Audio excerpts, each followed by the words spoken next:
Order! Order! You are an incorrigible delinquent at times. Behave yourself, man!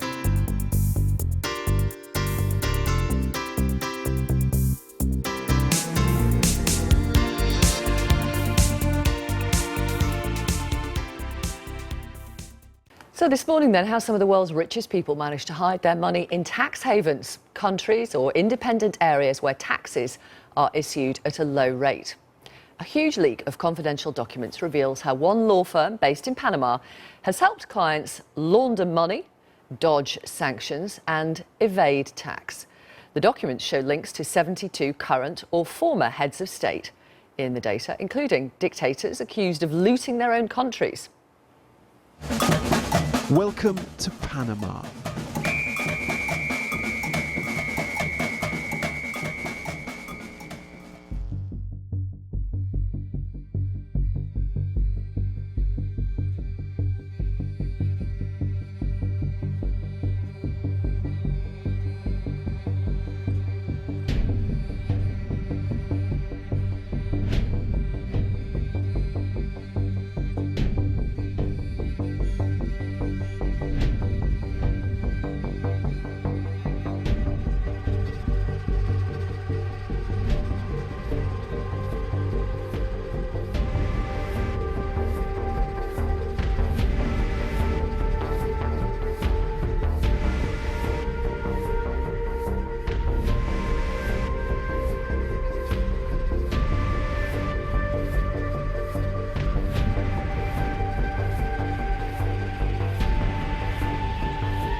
Well, those 72 current or former heads of state in the data include the Icelandic Prime Minister, who had an undeclared interest linked to his wife's wealth and is now facing calls for his resignation. Here he is, walking out of an interview when he was asked about those links. He says he hasn't broken any rules and his wife didn't benefit financially from his decisions.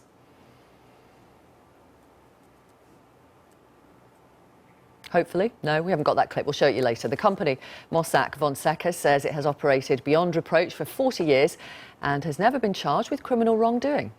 Whilst this might sound like big money swirling around amongst the rich, what it actually means is that if the world's most powerful people are paying less tax, that means there is less money going into the government to pay for things like schools, hospitals, road building programmes and so on. It's an issue that David Cameron has spoken about in the past, promising to sweep away tax secrecy, including at the G8 summit in Northern Ireland back in 2013. The Loch-Earn Declaration that we have signed sets out some simple and some clear commitments. Tax authorities across the world should automatically share information, so those who want to evade taxes have nowhere to hide. Companies should know who really owns them, and tax collectors and law enforcers should be able to obtain this information easily, for example through central registries, so people can't avoid taxes by using complicated and fake structures. Well, David Cameron is planning a summit of world leaders next month, which will focus on the conduct of tax havens. In total, 11 million documents held by the Panama-based law firm have been passed to 107 media organisations, including the BBC. That's why you'll see some stories relating to the documents being reported on the BBC and other news organisations reporting other strands of this. So how do people use offshore tax havens like Panama to evade paying tax and to launder money? Well, Robert Palmer is head of Global Witness, which investigates anonymous companies and banks that do business with the corrupt. Paula Talon is managing partner of Gabel LLP and a tax expert. She has spent almost 20 years advising on tax. And Nicholas Shaxson is author of Treasure Islands, Tax Havens and the Men Who Stole the World. Welcome, all of you. Robert, first of all, your reaction to this story? I mean, as someone who's looked at money laundering and corruption for over 7 years, it's not hugely surprising. But I think what is interesting is it lifts the veil on the detail. You actually see the mechanisms about how people are able to keep their money offshore. Sometimes it's about tax, sometimes it's about corruption, sometimes it's about sanctions busting. Basically, if you want to hide your money and your assets, you want to get yourself an anonymously owned company, stash your money offshore, and you're sorted. And that's legit, is it? I mean, it's unclear from this document the extent to which this behaviour is illegal or legitimate but suspect. And so we're going to have to wait to see for more information to come out about some of the cases. But the journalists and the BBC are certainly claiming that some of the activity that was going on was illegal.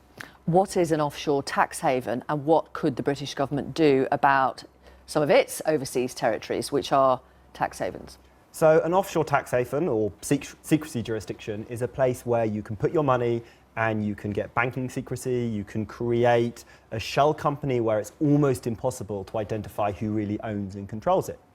Now, one of the interesting things for me is that while this company, Mossack Fonseca, is a Panama-based company, actually the favoured place for them to get their shell companies was the British Virgin Islands. Now, the name gives it away. The British Virgin Islands is a British tax haven.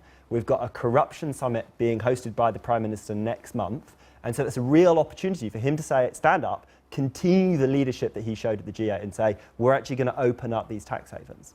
It would be as simple as that for the British government to do that. Well, I mean, none of this is simple, and it's. But if it's a British overseas territory. So there is a complicated relationship between the UK and the overseas territories, but ultimately they are British territories, and obviously the UK Prime Minister has significant influence over what goes on there. Okay, Paula, what do you take from this? Tax in the news again. Now, we've been focused for the last probably 3 to 5 years on tax avoidance schemes and aggressive tax planning. Tax avoidance as opposed to tax evasion. And I think now what we're looking at here is parts of this could ultimately be tax evasion. So if which is illegal. It is. And if we have UK resident and domiciled people, so people who are all their roots are in the UK, operating through these offshore structures, then there is tax leakage. There is tax that should be paid in the UK and isn't being paid. Now, that causes a number of problems because we have had a lot of disclosure facilities. There have been chances for people to come forward and declare their ownership of certain offshore assets. Now, a lot of those facilities have now closed in the favourable terms, because it's expected that most people would have come forward. Now, I think over the next few days, we probably are going to see some UK people caught up in this and probably perhaps behind some property structures. And despite everything that the government has been doing with, we have diverted profits tax to catch these permanent establishments in the UK. We've got all the base erosion profit shifting. All of that looking at taxing these UK profits, and we still have circumstances where individuals and companies are evading UK tax. Nicholas, I know you want to come in here, but why do very, very, very, very, very wealthy people hide their money so they can avoid paying tax? They would still be very wealthy if they paid tax. I think we need to understand what a tax haven is. I mean, Robert's obviously right in what he says. I mean, I would take a very broad view. These are places where the people who use tax havens, they're looking for escape from the rules of society. That might be tax. This is not just about tax. Sure. It might be secrecy. You might be wanting to launder money. You might be wanting to escape your creditors. You set up a Ponzi scheme or whatever. You might be wanting to escape inheritance rules, financial regulation. The offshore world is designed to provide escape routes. And what these files remind us is it very much the world's wealthiest and most powerful people.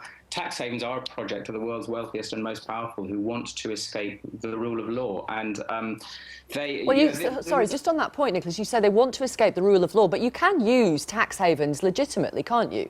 I think you have to be careful about this word legitimate. I mean, there are certainly many legal things that are not... Lawfully. Yes, lawfully. I think there are many ways that tax havens are used, such as corporate tax avoidance, which may not be strictly illegal, but they are still in some ways abusive of society. They are extracting wealth from one section of society and handing it effectively to another section, generally a wealthier section. The result, you do have the result of sort of erosion of democracy, as you have one set of rules for the rich and powerful, who are the people who can generally afford to use tax havens, and another set of rules for everybody else. And I think this data leak just shows that so very clearly.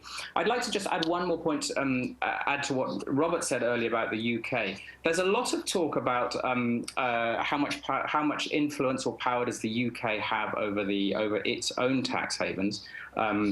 I think ultimately it's a question of political will. The UK does ultimately have the power to tell these places to strike down its secrecy laws and all these things, but for reasons of political will, they have decided not to, and for reasons of precedent. But they can do it.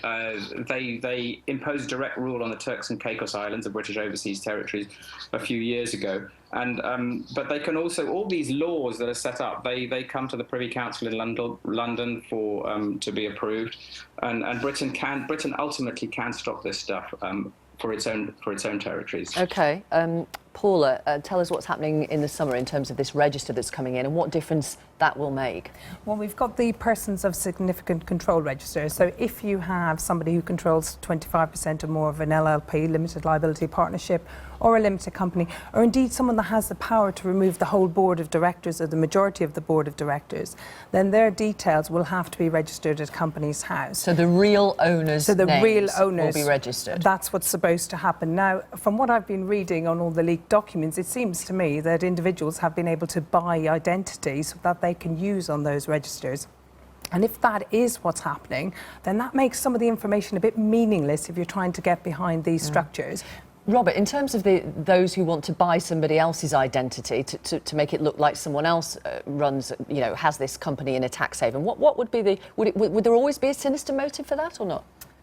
I mean, going back to the point that Nick made about the difference between something being legal and legitimate, it's totally legal to pay someone to say, I want you to be a director on my behalf and I want you to be on the company's names. And actually, from my perspective, in Global Witness, my organisation, I don't have a problem with that as long as there's disclosure and transparency. As long as you say, OK, I'm acting as a nominee for you, but I'm disclosing that the person who really controls this company is this other person.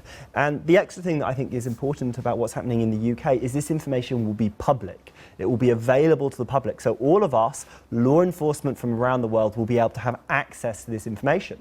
And that's what we think should happen with the tax havens. And so this summit that's happening next month is an opportunity to do that. And I think sometimes this stuff can end up seeming very intellectual. It sounded like a bit John le Carré novel. Some of us have been watching The Night Manager and it feels as though this is straight out of that. But I think what's really important and why we should care about this is that if rich and powerful companies and individuals aren't paying their taxes, it means there's less money for schools, hospitals, education, and it's unfair on all of us who are paying our taxes. Nicholas, why should people care? This goes to the heart of democracy. It goes to the heart of tax havens.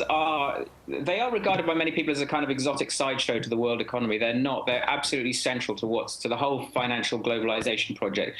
And essentially, as I said, they are ways for generally the wealthier, more powerful members of society to escape rules that they don't like. So you have one set of rules for them, another set for everybody else. That is a hugely important matter. But there's also the tax element. There's also the financial crime element. All of these things are abetted by offshore secrecy.